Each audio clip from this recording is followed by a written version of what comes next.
नमस्कार प्यारे बच्चों, आज मैं आपके सामने क्लास 10वीं जो यूपी बोर्ड के छात्र हैं उनके सिलेबस में सूरदास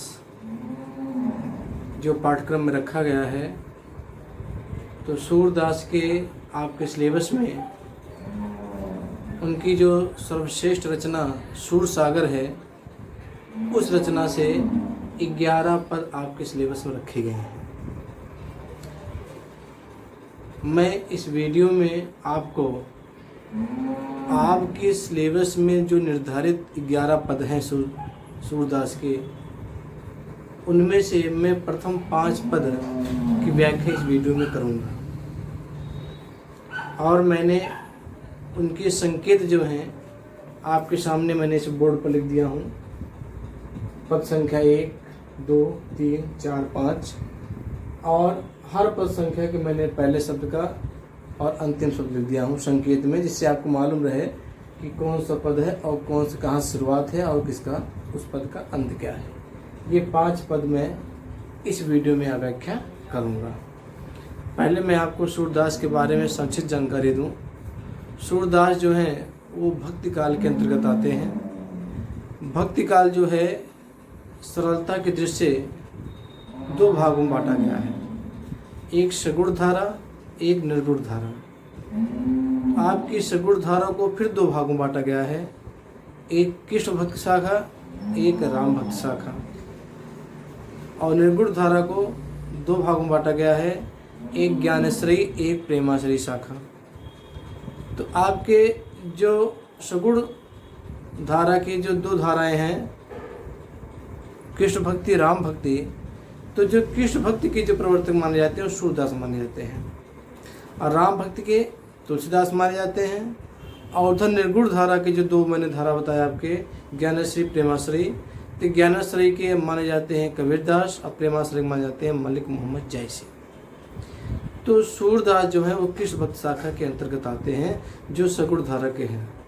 सूरदास जो है भक्ति काल के प्रतिनिधि कवि हैं। 4 कवि ऐसे हैं भक्ति काल के जिन्होंने उस काल में हिंदी साहित्य में अपना अमिट छाप छोड़ा। इसमें सूरदास, तुलसीदास, कबीरदास और मलिक मोहम्मद जैसी, ये 4 कवि ऐसे हैं जिन्होंने हिंदी साहित्य को अमूल्य निधि प्रदान की और इसलिए डॉक्टर जॉर्ज ग्रिशियन ने हिंदी साहित्य को हिंदी का स्वर्ण काल कहा है। यानी हिंदी साहित्य का ये जो समय था भक्ति काल, बड़ा ही अच्छा समय था, सुंदर समय था। तो सूरदास जो थे, कहा जाता है कि जन्मांध थे, लेकिन इनके जन्मांध होने के विद्वानों में भी मतभेद है। कोई कहता है जन्म से अंधे थे, कोई कहता है बाद में अंधे हुए, लेकिन फिर भी अभी विवादित प्रश्न है। सूरदास ने वल्लभाचार्य से संपर्क किया, यानी वल्लभाचार्य जब इनको गाते हुए देखे तो बड़ा प्रभावित हुए। वल्लभाचार्य ने इन्हें अपना शिष्य बना लिया और श्रीनाथ मंदिर में इन्हें कीर्तन का जिम्मा सौंप दिया। सूरदास ने अपनी जो पदों की रचना की है वह गीत शैली में की है, यानी इनके पदों को आसानी से गाया जा सकता है। सूरदास ने 3 रचनाएं इनकी मिलती हैं, सूरसागर, सुरसारावली, साहित्य लहरी। तो आपके सिलेबस में सूरसागर जो कि बहुत ही प्रसिद्ध है इनकी रचना, और सूरसागर से ही आपके 11 पद सिलेबस में रखे गए हैं। जैसे कि मैंने पूर्व बताया कि आज मैं इस वीडियो में केवल पद संख्या 1 से लेकर के 5 तक की व्याख्या करूंगा, क्योंकि अगर मैं 11 पद की व्याख्या करूं तो वीडियो बड़ा लंबा हो जाता है और फिर बच्चे जब वीडियो को देखते हैं, सुनते हैं, पढ़ते हैं तो उनमें निरस्ता की भावना पैदा हो जाती है और वह जो है व्याख्या जो है उनके मन मस्तिष्क में बैठ नहीं पाता है। इसलिए मेरी कोशिश है कि थोड़ा पढ़ाया जाए, अच्छा पढ़ाया जाए, जिससे बच्चों के मन मस्तिष्क में हमेशा के लिए घर करते हैं, मन मस्तिष्क हमेशा के लिए बैठ जाए। तो मैं आज जो है सूरदास के पद हम लोग इस वीडियो में पढ़ेंगे। ताइए हम लोग पहला पद देखते हैं। जैसे कि आप जानते हैं कि चाहे कबीरदास रहे हों, चाहे तुलसीदास, चाहे मीराबाई, कोई भी हो, वो गुरु को और ईश्वर को कभी नहीं भूलते हैं। वैसे ही हमारे भारतीय संस्कृति में परंपरा रही है कि जब भी हम कोई शुभ कार्य करते हैं तो उससे पहले हम ईश्वर का ध्यान करते हैं, ईश्वर की पूजा करते हैं। इसलिए करते हैं कि हम जो कार्य करने जा रहे हैं वह बिना बाधा के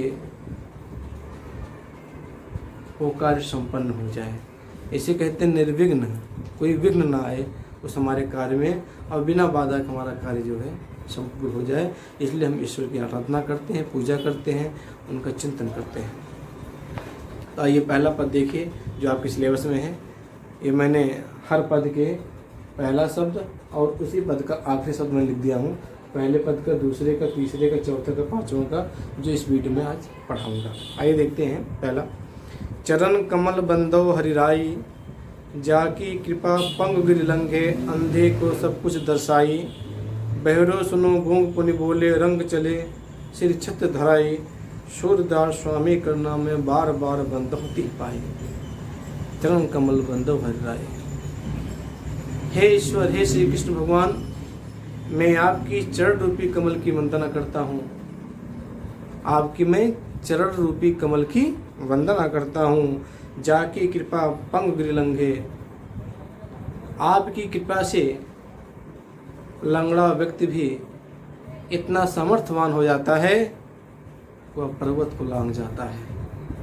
अंधे को सब कुछ दर्शाई, और आपकी कृपा से जो अंधा व्यक्ति है उसे सब कुछ दिखाई देने लगता है।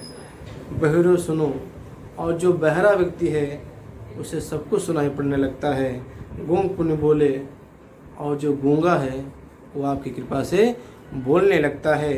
रंग चले सिर छत धराए, और जो भिखारी है, जो निर्धन है, जिसके पास कुछ नहीं है, वो भी राजा की तरह अपने सिर पर छत धाड़ करके चलने लगता है। यानी कहने का प्राय है कि निर्धन भी आपकी कृपा से राजा की तरह धनवान हो जाता है। सूरदास स्वामी करुणा में बार बार बंदों ते पाई। सूरदास जी कहते हैं, हे स्वामी, आप करुणामय हैं, आप करुणा के सागर हैं, आप दुखों को दूर करने वाले हैं, बार बार बंदों ते पाई। इसलिए मैं सूरदास आपके बार बार चरणों की वंदना करता हूँ, आपके बार बार चरणों की वंदना करता हूँ, क्योंकि आप समर्थवान हो, आप जो चाहो कर सकते हो। यही बातें कबीरदास ने भी कहा है, यही बातें तुलसीदास ने भी कहा है, लेकिन सबके शब्द अलग हो जाते हैं, लेकिन भाव वही होता है। कबीर ने भी कहा है कि साईं से सब होते हैं, बंदे ते कछुनाए, राय ते पर्वत करे पर्वत राही माए। साईं से सब होते हैं। कबीरदास जी कहते हैं कि ईश्वर से सब कुछ हो सकता है, वो सर्वशक्तिमान है। अगर वो चाहे पहाड़ को सरसों का बीज बना दे और सरसों के बीज को पहाड़ बना सकता है, इसलिए ईश्वर को सर्वशक्तिमान कहा जाता है। इसलिए इसमें सूरदास जी कहते हैं कि अगर हमें किसी से कुछ मांगना है तो ईश्वर से मांगे, के लिए ईश्वर सर्वशक्तिमान है, वो सब कुछ कर सकता है। आपने पहले पद में देखा। आइए दूसरा देखते हैं। दूसरे पद में सूरदास जी ने सगुण धारा का गुणगान किया है। सगुण धारा, जैसे मैंने आपको बताया कि सूरदास जो थे वो श्री कृष्ण के उपासक थे, और उन्होंने अपनी रचना का आधार जो है श्री कृष्ण को ही बनाया है। यानी उनके आराध्य जो है श्री कृष्ण हैं, और उन्होंने श्री कृष्ण के बारे में ही पूरी रचनाओं में, चाहे सूरसागर हो, चाहे साहित्य लहरी हो, चाहे सूरसारावली हो, सब में श्री कृष्ण का गुणगान किया है। और इससे मद्देनजर रखते हुए उन्होंने सगुण गान पर जोर दिया है और निर्गुण धारा को खंडन किया है। ठीक है, जैसे मैंने आपको पूर्व बताया कि भक्ति काल में दो धाराएं चल रही थी, एक सगुण धारा, एक निर्गुण धारा। तो सगुण धारा में कृष्ण और राम, और निर्गुण धारा में ज्ञान और प्रेम। ठीक है, तो सूरदास जी थे, इनका कहना था कि हम ईश्वर की उपासना करके हम संसार से मुक्त हो सकते हैं। ईश्वर कौन? श्री कृष्ण को उन्होंने एक ईश्वर बताया और कहा कि हम ईश्वर की पूजा यानी श्री कृष्ण की पूजा करके हम अपने सांसारिक कष्टों से दूर हो सकते हैं। इन्होंने इस पद में सगुण धारा का मंडन किया, यानी सगुण धारा की महिमा का बखान किया है, और निर्गुण धारा का खंडन किया, यानी उसका तिरस्कार किया है। देखिए, अविगत गति कुछ कहत न आवे, ये निर्गुण ब्रह्म के बारे में कह रहे हैं। अविगत गति कुछ कहत न आवे कह रहे हैं, जो अविगत है, जिसके बारे में जानते नहीं हैं, जिसके बारे में हम जानते नहीं हैं, उसके बारे में मैं क्या कहूँ या क्या कहते बनता नहीं है। जिसके बारे में हमें मालूम नहीं है, उसके बारे में क्या कहूँ, मुझसे कहता बनता नहीं है। जो गूंगे मीठे फल को रस अंतर्गत ही भावे, कह रहे हैं जो निर्गुण ब्रह्म है, निर्गुण ब्रह्म से साक्षात्कार जिस व्यक्ति का होता है, वह वैसा ही बिहेव करता है जैसे किसी गूंगे व्यक्ति को मीठा फल दे दिया जाए और वह मीठे फल को खा करके अंतर्गत ही भावे और अंदर ही अंदर प्रसन्न रहता, मग्न रहता है, और अपने भाव को वह दूसरों से व्यक्त नहीं कर पाता है क्योंकि गूंगा है।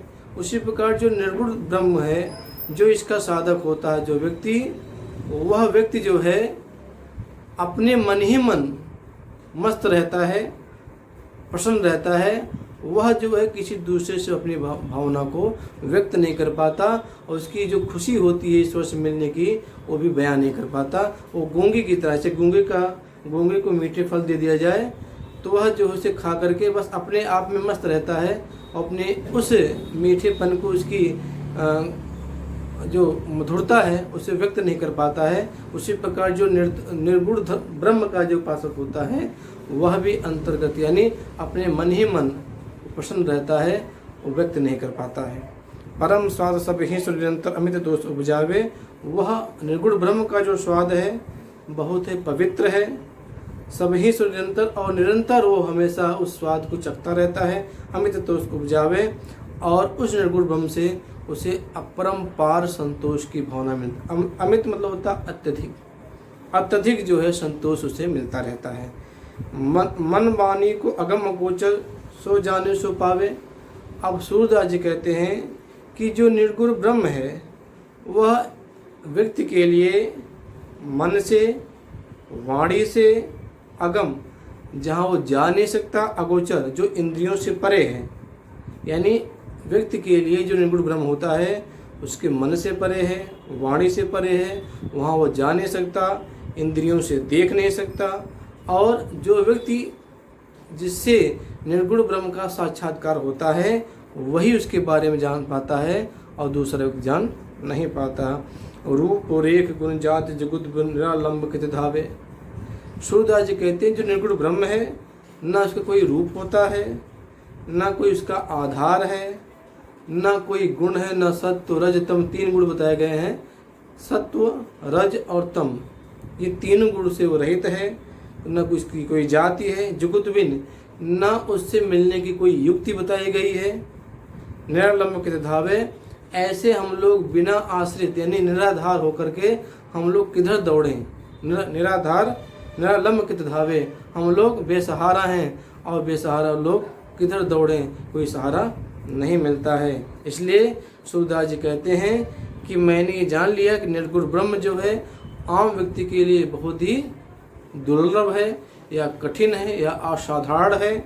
इसलिए मैं सूरदास सब विद अगम विचारे ताते सुर सगुन पद गावे। सूरदास जी कहते हैं मैं निर्गुण ब्रह्म को हर तरह से देख लिया कि यह हम लोगों के लिए क्या है, ध्रुव है, कठिन है। मैंने विचार कर लिया कि हम लोगों के लिए, हमारे लिए असाध्य है, हम लोग उसे पा नहीं सकते। इसलिए मैं सूरदास सगुन पद गावे, आज से मैं सगुण पद का गान करता हूँ, सगुण पद का गान करता हूँ। तो हमने 2 पद पढ़े अभी तक, उसकी व्याख्या मैंने आपको बताई, पहला दूसरा। आइए तीसरा देखते हैं। किलकत कान गुटरवणी आवत, मन में कनक नंद के आंगन बिंब परकबे धावत। कबहू निरख हरि आप छाव को कर सो पकरन चाहत। किलक हसत राजत द्वय दतिया पुन पुन तई अवगाहत। कनक भूम पर कग पग छाया या उपमा एक राजति। कर कर प्रतिपद प्रतिमन वसुधा कमल बैठ की साजति।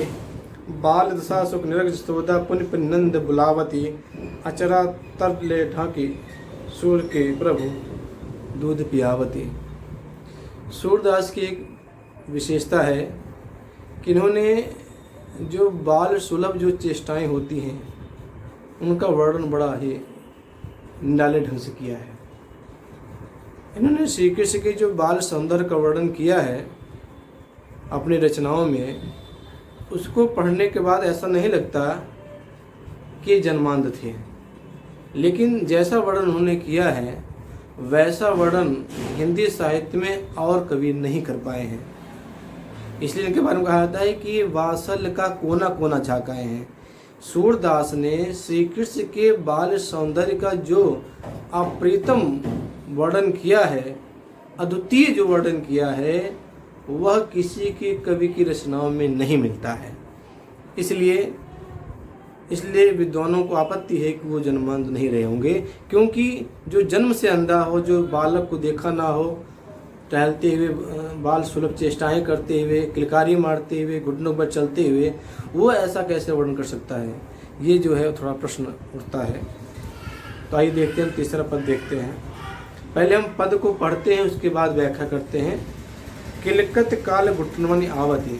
सूरदास जी कहते हैं कि जो कन्हैया है, श्री कृष्ण जो है, उनके बाल सौंदर्य का वर्णन कर रहे हैं। बाल सौंदर्य यानी जब वो छोटे से थे। किलकत काल घुटनों याद कर रहे हैं कि जो कन्हैया, कहाँ मतलब कन्हैया, जो कन्हैया है वो किलकारी मारते हुए घुटनों के बल आ रहे हैं। किलकारी मारते, जब बच्चा, छोटा बच्चा जब हंसता है, मुस्कुराता है, तो उसकी आवाज़ जो किलकारी से बोलते हैं। किलकत कान घुटनवा नियावत, जो कन्हैया हैं किलकारी मारते हुए घुटनों के बल आ रहे हैं। मन में कनक नंद के आंगन बिंब परकवे धावत। वो जो है घुटनों के बल जो हैं, जो नंद बाबा का जो आंगन है, नंद बाबा का आंगन जो है मड़ियों से बना हुआ है। उनका जो आंगन जहाँ पर वो टहल रहे हैं, जहाँ घुटनों के बल चल रहे हैं, वो आंगन जो है कैसे बना हुआ है? मड़ियों से, रत्नों से, जवाहरातों से, सोने से, चांदियों से क्या हुआ है?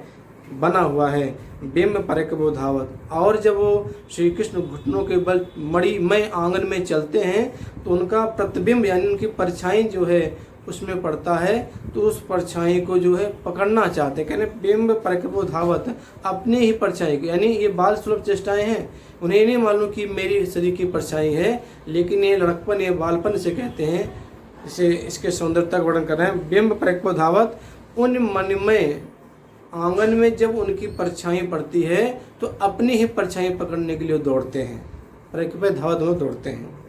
कबहु निरख हरि आप छाँव को करी पकड़न सो चाहत। कभी बार बार वह अपने उस मन में आंगन में जो उनकी हरि मतलब श्री कृष्ण की जो परछाई पड़ती है, कभी उसको बैठ कर निहारते हैं और करी सो पकड़न चाहत, और कभी जो है अपने हाथ से उसको पकड़ना चाहते हैं। किलक हसत राजत द्वय दतिय पुन अवगाहत। ऐसा करते समय उनके जो दूध जैसे दांत हैं, राजत द्वय दतिय किलकी, जब किलकारी मार के हंसते हैं तो उनके जो दूध जैसे दांत हैं, सफ़ेद दांत जो हैं, वो बड़े ही सुंदर दिखते हैं। पुन अवगाहत। सूरदास जी कहते हैं यही क्रिया वो बार बार कर रहे हैं। घुटनों के बल चलना, किलकारी मारना, अपनी परछाई को देखना, फिर पड़कना, उसको पकड़ना, और फिर जो है किलकारी मार कर हंसना, ये क्रिया जो है श्री कृष्ण बार बार कर रहे हैं। कनक भूमि पर कग पग छाया, यह उपमा एक राजति। सूरदास जी कहते हैं कनक भूमि यानी सोने की भूमि, सोने की भूमि बता रहे हैं, यानी जो आंगन बना हुआ है सब सोना जवाहरात जड़े हुए हैं। कहने कि सोने की भूमि पर कग पग छाया, कर मतलब हाथ, पग मतलब पैर, इनके उस मणिमय आंगन में जो पृथ्वी है, उन मणि आंगन में जब इनके हाथ और इनके पैर, छाया मतलब इनकी परछाई पड़ती है, यह उपमा एक राजा थी। कवि कहता है कि वह उस समय जो पृथ्वी दिखाई दे रही है उसकी उपमा कहते बनती है। कर करी प्रतिपद प्रतिमन वसुधा कमल बैठ के साजती।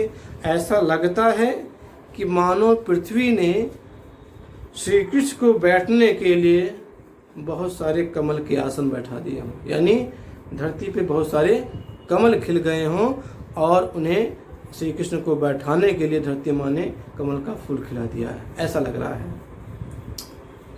इसका मतलब ये हुआ कि अक्सर कवियों ने उनके पैरों की, उनके हाथों की, उनके नेत्रों की उपमा जो है कमल से देते आए हैं। तो यहाँ पर उसी को ध्यान रखते हुए कवि कह रहा है कि ऐसा लगता है कि पृथ्वी ने उनके बैठने के लिए आंगन में कमल का फूल खिला दिया, आसन बना दिया कमल फूल का। बाल दशा सुख निरख जसोदा पुन नंद बुलावती। यह जो श्री कृष्ण बाल सुलभ चेष्टाएं जो मणिमय आंगन में कर रहे हैं, उन्हें देख करके जो यशोदा माता हैं अत्यधिक प्रसन्न होती है। और स्वाभाविक से वह जब पुत्र जो है घुटनों के बल चलता है, किलकारी मारता है, जब माँ देखती है तो अत्यधिक प्रसन्न होती है। उसी प्रकार यशोदा माता जब ऐसी क्रियाओं को कन्हैया के द्वारा देखती हैं तो उनका मन जो है गदगद हो जाता है, उनका हृदय जो है गदगद हो जाता है। और पुण्य पुण्य नंद बुलावती, और अपने पुत्र को इस तरह देख कर के इतने प्रसन्न होकर के वो नंद बाबा को आवाज़ देती हैं कि नंद बाबा आप भी आओ और अपने बेटे को देखो। अचरा तल्ले ढाके सूर्य के प्रभु के दूध पियावती।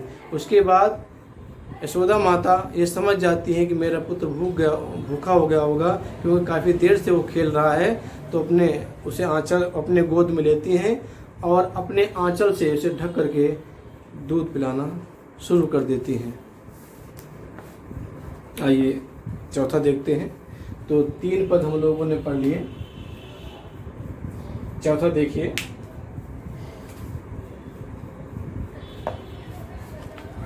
चौथे में सूरदास जी कहते हैं, मैं अपने सब गाय चरई हूँ, प्रात होत बल के संग जई हूँ, तेरी कह न रही हूँ। ये ब्रज भाषा में है सब। सूरदास ने जो रचनाएं रची है सब ब्रज भाषा में है। ग्वाल बाल गायन के भीतर नैको डर नहीं लागत, आज में नंद दुहाई रहन रहूँगो जागत। और ग्वाल सब गाय चरई हैं, मैं घर बैठे रही हूँ, सूर्य श्याम तुम सोए रहो, अब प्राप्त जान में दे हूँ। इस पद में सूरदास ये बता रहे हैं कि श्री कृष्ण जो है यशोदा माता से जिद करते हैं, क्योंकि जो गोकुल की जो ग्वाल हैं, जैसे ही प्रातःकाल होता है सब अपने अपने गायों को लेकर के जंगल में चले जाते हैं उसे चराने के लिए। तो श्री कृष्ण को यशोदा माता नहीं जाने देती हैं कि छोटा बालक है, कहीं गायों के बीच में आ जाए, कहीं चोट लग जाए वगैरह। तो फिर सूरदास जी कहते हैं कि श्री कृष्ण जो है यशोदा माता से जिद करते हैं कि मैं भी गाय चराने जाऊंगा। वो कहती हैं कि तुम छोटे हो, तुम्हें चोट लग जाएगी, तुम मना करते नहीं, मैं जाऊंगा। तो ये कह रहे हैं कि किस तरह से श्री कृष्ण जो है अपनी माता से जिद करते हैं गाय चराने के लिए। कहते हैं कि देखिए मैं अपने सब गाय चराई हूँ, हे माँ मैं भी अपनी सब गाय चराऊंगा। प्रात होत बल के संग जई हूँ, तेरी कहन रही हूँ। जैसे ही प्रातःकाल होगा मैं सभी ग्वालों के साथ गाय चराने जाऊंगा। तू मुझे कितना भी रोकेगी मैं तेरी बात बिल्कुल नहीं सुनूंगा। ग्वाल बाल गायन के भीतर नैको डर न लागत। जिस वजह से तुम मुझे रोक रही हो हे माँ, मैं तुम्हें कहना चाहता हूँ कि वहाँ पर सब ग्वाल बालक रहेंगे और गायें बहुत सारी रहेंगी, और उन लोगों के बीच में मुझे गायों से कोई डर नहीं लगेगा, इसलिए मुझे जाने दो। आज सो में नंद दुहाई रहन रहूँगो जागत। हे माँ आज मैं नंद बाबा की सौगंध खाता हूँ, शपथ खाता हूँ, कसम खाता हूँ कि जब तक रहन रहूँगो जागत, जब तक आप ये नहीं कहोगी हाँ तुम जाओगे, तब तक मैं पूरी रात भर जागता रहूँगा। और जैसे ही सुबह होगी मैं बलराम के साथ, अपने भाई के साथ गाय चराने जाऊँगा। इसलिए नंद बाबा की शपथ खा कर रहे हैं। और ग्वाल सब गाय चराई हैं, मैं घर बैठे रही हूँ। यशोदा माता से कहते हैं कि सब ग्वाल बाल अपने अपने गाय चराने जाएं और मैं घर में अकेला बैठा रहूं, ऐसा नहीं होगा। सूर्य श्याम तुम सोए रहो, अब प्रात जान में दे हैं। सूरदास जी कहते हैं कि यशोदा माता श्याम यानी जो श्री कृष्ण, श्याम श्री कृष्ण का नाम है, श्याम जी। सूरदास जी कहते हैं यशोदा माता कह रही हैं श्री कृष्ण से, श्याम जी से कि अब तुम तो सो जाओ, जैसे ही प्रातःकाल होगा मैं तुम्हें ज़रूर भेजूंगी। ठीक है, तब जाकर वो सोते हैं, नहीं तो कहते हैं मैं रात भर नहीं सोऊंगा, क्योंकि जब मैं सो जाऊंगा तो सब सुबह चले जाएंगे, मैं अकेला ही रह जाऊंगा। अब आइए पांचवा। तो हम लोगों ने 4 पद की व्याख्या पढ़ ली। पांचवा देखिए। अब पांचवें पद में क्या कर रहे हैं? अभी आपने चौथे में देखा वो गाय चराने के लिए जिद करते हैं, अब पांचवें में वो मना करते हैं कि मैं गाय चराने नहीं जाऊंगा। कहते क्या है देखिए, मैया होना चरई हूँ गाय, हे मैया मैं गाय चराने नहीं जाऊंगा। चौथे पद में क्या कहा कि मैं गाय चराने जाऊंगा, जिद करते हैं और माँ यशोदा उनकी जिद मानती हैं, उनको भेजती भी हैं, और जब लौट के आते हैं कहते मैं गाय चराने नहीं जाऊंगा। मैया होना चरई हूँ गाय, हे मैया मैं गाय चराने नहीं जाऊंगा। शीघ्रे ग्वाल गिरावत मौसम मेरे पाए पिराए, मेरे पाए पिराई। कह रहे हैं कि जो जितने भी ग्वाल बालक हैं, जितने भी लोग, सब लोग मुझसे ही अपनी अपनी गाय को हकवाते हैं, जिससे मेरे पाँव में दर्द होने लगा है। सभी जितने ग्वाल हैं उनकी जब गायें दूर जाती हैं तो मुझे ही दौड़ाते हैं और गाय हाँक लाने के लिए कहते हैं, जिससे मेरे पैरों में दर्द होने लगा है, मेरा पैर दुखने लगा है।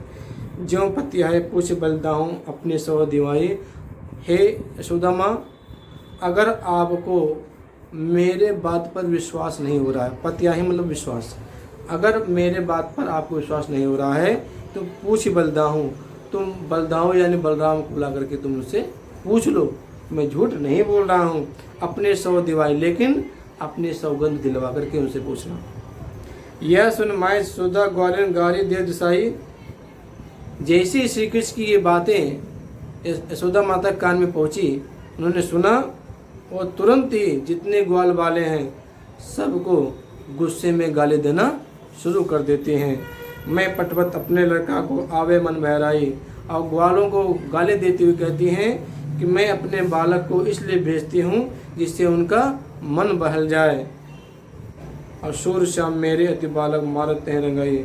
सूरदास जी कहते हैं, यशोदा माता कहती हैं कि मैं इसलिए भेजती हूँ जिससे उसका मन बहल जाए, लेकिन ये लोग जो हैं मेरे बालक को दौड़ा दौड़ा करके मार डाल रहे हैं, जो उचित नहीं है। तो प्यारे बच्चों, आज हम लोगों ने इस वीडियो में सूरदास के पद संख्या 1 से लेकर के 5 तक की व्याख्या आपने पढ़ी, और मुझे उम्मीद है कि आपको व्याख्या ज़रूर पसंद आएगी, आप ज़रूर समझ जाएंगे।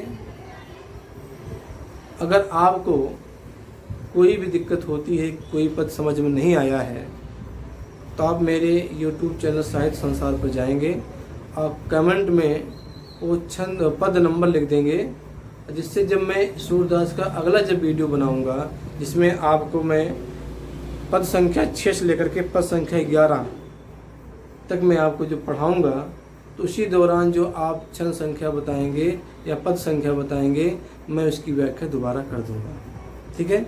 लेकिन मुझे उम्मीद है कि मैंने जिस तरह से अत्यंत सरल शब्दों में व्याख्या की है आपको ज़रूर समझ में आएगा। इसलिए आप वीडियो को लाइक करना बिल्कुल ना भूलें। अगर आपने अभी तक हमारे चैनल को सब्सक्राइब नहीं किया है, प्लीज़ सब्सक्राइब करें, जिससे आपको आने वाले समय में अच्छे से अच्छे वीडियो आपको मिलते रहें और आपके ज्ञान में वृद्धि होती रहे। आज के लिए बस इतना ही, और फिर मैं जल्द ही सूरदास के जो और पद बचे हुए हैं, 6वां, 7वां, 8वां, 9वां, 10वां, 11वां, ये पद की व्याख्या लेकर मैं जल्द ही उपस्थित होऊंगा। तब तक के लिए धन्यवाद।